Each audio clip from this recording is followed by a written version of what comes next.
Our bodies are made up of different body systems that work together to keep us alive. Bula, my name is Saaleha Jahaan, and as we proceed in today's lesson, you will become aware of the body system we will be learning today. Have you ever wondered what happens to your body when you breathe? In order to understand that, you must know the body system responsible for breathing or respiration. The body system responsible for respiration is the respiratory system.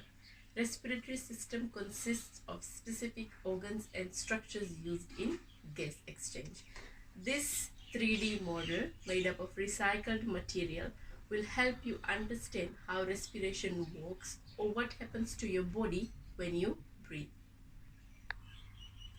Now, if you look closely at the model, I will be explaining the parts, its function, and how it works in the respiratory process.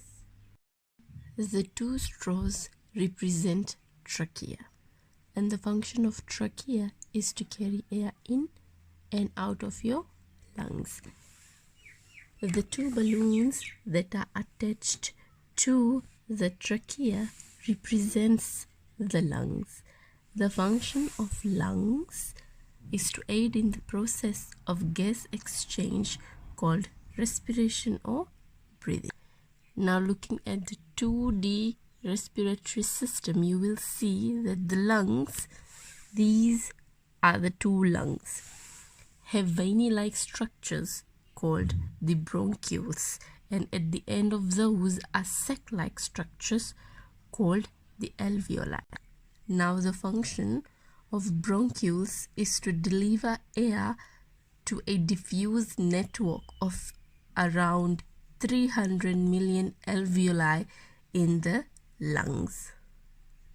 The cup represents the ribs, and the function of ribs is to help in the expansion and contraction of the thoracic cavity and also protects the lungs and the heart.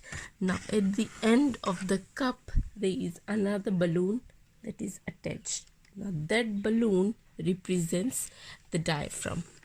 The function of diaphragm is to aid in the breathing process. How does the respiratory system work? As we breathe in oxygen, the air goes in trachea and the diaphragm contracts and flattens, and the chest cavity enlarges. This contraction creates vacuum that pull air into the lungs. Can you see the lungs inflating?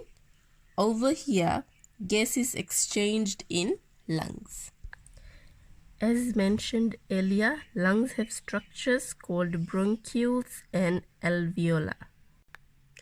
This is alveolus and this is the blood capillaries in the lungs. The oxygen that entered the lungs goes in the blood capillary, and the carbon dioxide from the blood capillary goes into the alveolar. At this point, the diaphragm relaxes and returns to its dome-like shape, pushing the carbon dioxide out of the lungs into the trachea and out of the body as we breathe out. I hope this model has helped you understand how the respiration process happens. Vinaka.